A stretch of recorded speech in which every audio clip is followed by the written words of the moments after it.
Exercise 13.3 chapter का name surface area and volume यानी mensuration. Question number 4 तक 13.1 exercise में हम लोग कंप्लीट कर चुके थे। ये 13.1 एक्सरसाइज का ही क्वेश्चन नंबर 5।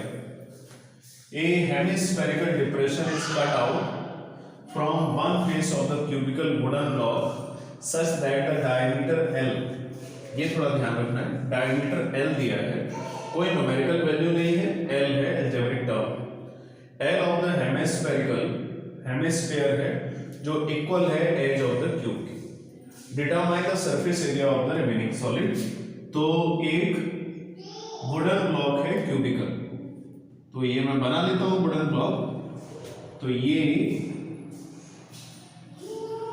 एक वुडन ब्लॉक हो गया, इसमें एक हेमिस्फेरिकल डिप्रेशन बनाना है। एलिवेशन ऊपर की तरफ होता है, डिप्रेशन नीचे की तरफ होता है। तो एक डिप्रेशन बना दिया और उस डिप्रेशन को कट आउट किया, मतलब बाउल टाइप का ऊपर से काट के बाहर निकाल दिया।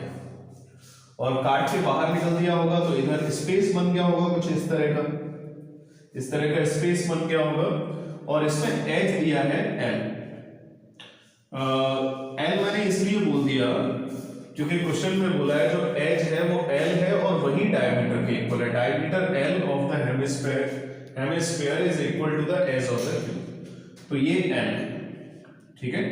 अब इसको काट के निकालना गया है, बोला है काट के निकालने के बाद जो रिमेनिंग पोर्शन बचा हुआ है उसका सरफेस एरिया बताना। सॉल्यूशन देखते हैं। Surface area of remaining solid, पहले कितना था?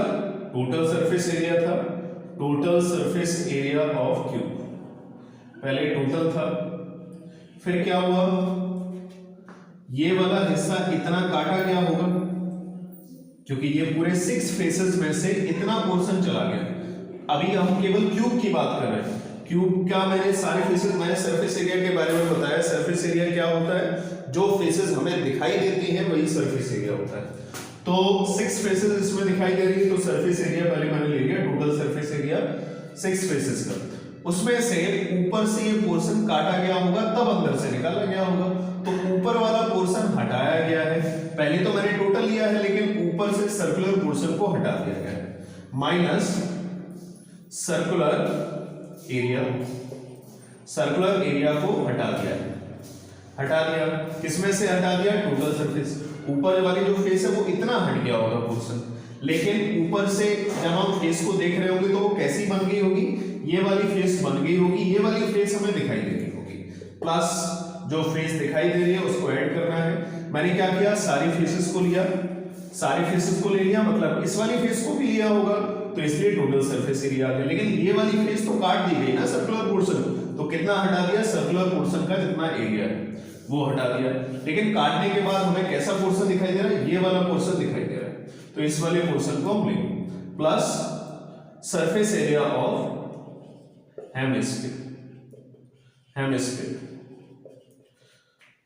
हेमिस्फीयर का सरफेस एरिया। तो total surface area 6a square, यानी इसमें एज कितना दिया है? l, 6l स्क्वायर हो जाएगा, माइनस पाई r स्क्वायर। तो लेंथ तो l है टोटल, यानी डायमीटर हो गया, तो रेडियस कितना होगा? l/2, यानी l/2 whole square, plus surface area hemisphere का 2πr स्क्वायर होता है, तो l/2 होल स्क्वायर।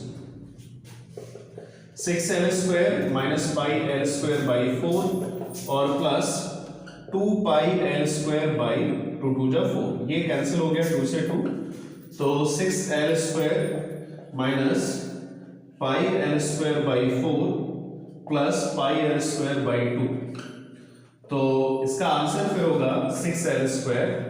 ये आधा है, आधा में से 1/4 किया तो 1/4 ही बचेगा, 1/4 ऑफ पाई l स्क्वायर। ये इस क्वेश्चन का फाइनल आंसर हुआ। क्वेश्चन नंबर 6 को देखते हैं। Question number 6, a medicine capsule is in the shape of a cylinder with 2 hemispherical stuck to each of its end। तो ये हेमिस्फेरिकल एक एंड्स लगे हुए हैं कैप्सूल, कैप्सूल का शेप देखा होगा, बिल्कुल इस तरह का होता है सिलेंड्रिकल का। मैं डायग्राम तो एनसीईआरटी में ऐसा ही बनाऊंगा, लेकिन मैं उसको और करेक्ट कर देता हूँ, ठीक है। तो ये इसमें हेलमिस्फेरिकल एंड्स हैं, ये दोनों तरफ, और ये बीच में सिलेंड्रिकल पोर्शन है। कैप्सूल को देखा होगा, उससे समझ में आ रहा होगा। तो बोला है कि लेंथ, पूरी टोटल लेंथ 14 है, और ये डायमीटर इसमें 5 दिया हुआ है। तो डायमीटर 5 है, मतलब रेडियस कितना होगा, 5/2 हो जाएगा। ये भी रेडियस कितना होगा, 5/2 हो जाएगा। तो 5/2 मिलके कितना हुआ, 5 हो गया। और ये 14 था टोटल, 5 निकाल देते हैं तो ये बचा 9 mm। तो ये हाइट हो गई सिलेंड्रिकल पोर्शन की। ये बीच में सिलेंड्रिकल पोर्शन होगा और दोनों किनारों पे हेमिस्फेरिकल होगा। टोटल सरफेस एरिया पूछा है, सॉल्यूशन देखते हैं। Total surface area, total surface area is equal to, ये वाला पोर्शन तो जो हमें दिखाई दे रहा है बाहर से सिलेंडर का, वो तो केवल हमें कर्व सरफेस एरिया दिखाई दे रहा है। Curve surface area of cylinder, curve surface area of cylinder plus इधर भी हेमिस्फीयर है, इधर भी हेमिस्फीयर है। चाहो तो लिख सकते हो total surface area of sphere, क्योंकि आधे आधे मिलके एक स्फीयर बन जाएगा, या लिख सकते हो 2 into surface area of hemisphere, है ना। ये और ये एक ले लिया, डबल कर दिया, या दोनों को मिला के एक स्फीयर बन सकता है। Curve surface area of cylinder कितना होता है, 2πRh होता है, याद रखना। 2 into surface area of hemisphere कितना होगा, 2πr² होगा। तो 2πRh और प्लस 4πr²। वैल्यू पुट कर लेते हैं। कॉमन अगर कुछ आ रहा है तो कॉमन निकाल देते हैं। 2πr कॉमन आ रहा है इससे, h प्लस और 2r बचेगा। तो 2 इंटू 22/7, और रेडियस इसका कितना है, रेडियस डायमीटर 5 है, तो रेडियस हो जाएगा 5/2 मिलीमीटर। सब कुछ मिलीमीटर में तो चेंज करना नहीं है। और टोटल हाइट इसमें 14 दिया हुआ है, ठीक है। सिलेंड्रिकल पोर्शन का हाइट कितना है, सिलेंड्रिकल पोर्शन का हाइट 9 mm है। तो 9, सिलेंड्रिकल पोर्शन का हाइट 9 है। 2 इंटू रेडियस कितना है, 5/2 है।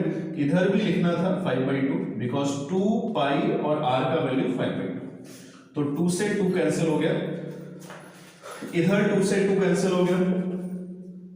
22/7 इंटू 5, और 9 और 5 14 होता है, और 7 2 जा 14, 22 5 2 जा 10, यानी 220। सरफेस एरिया पूछा है तो सरफेस एरिया का यूनिट होगा सेंटीमीटर, मिलीमीटर यूनिट में दिया है, मिलीमीटर स्क्वायर। तो कैप्सूल जो है, कैप्सूल का टोटल सरफेस एरिया है 220 millimetre square. Question number 6 complete हुआ। 7 देखते हैं। Question number 7.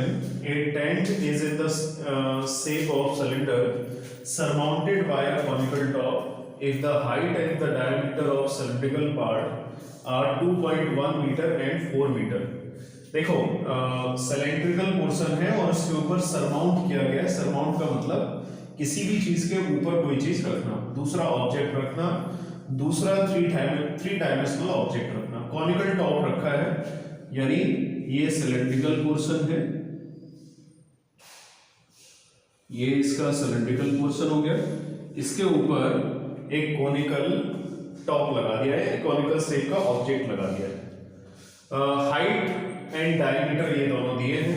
हाइट दिया है सिलेंडर का 2.1 हो गया मीटर, और डायमीटर 4 दिया है। मतलब अगर रेडियस देखा जाए, जब भी जॉइंट किया जाता है तो रेडियस हमेशा एक ही हो जाती है। डायमीटर 4 है, मतलब रेडियस 2 हो गया, तो ये भी रेडियस 2 हो गया। आगे बोला है respectively slant height of the top is 2.8 metre. Slant height दिया है 2.8 मीटर। स्लैंट हाइट किसका होगा, कोन का होगा, ABCDE, ठीक है। अब इसके बाद हमें find the area of the canvas. Canvas का मतलब होता है इसको बनाने में जो भी मटेरियल यूज हुआ, क्लॉथ यूज हुआ, उसका कैनवास पूछा है। कितना कैनवास का एरिया होगा। कैनवास का मतलब होता है कर्व्ड सरफेस एरिया, ठीक है। जब भी टर्म कैनवास आ जाए तो कर्व्ड सरफेस एरिया निकालना है, और ज्यादातर कैनवास का टर्म कोन के लिए आता है। ठीक है। तो कैनवास का मतलब इसका कर्व सरफेस एरिया निकालना है। तो कर्व सरफेस एरिया ये ऊपर वाला कर्व सरफेस एरिया कौन का हो गया और नीचे सिलेंडर का कर्व सरफेस एरिया। तो बेसिकली हमें इसमें कर्व सरफेस एरिया निकालना है और उसके बाद बोला है कॉस्ट ऑफ कैनवास। कैनवास का कॉस्ट कितना होगा, पर मीटर स्क्वायर कॉस्ट दिया है 500, ठीक है। तो पहले हम एरिया निकालेंगे, फिर उसके बाद जो पर मीटर स्क्वायर कॉस्ट दिया होगा उसको मल्टीप्लाई करेंगे। सॉल्यूशन देखते हैं। तो सरफेस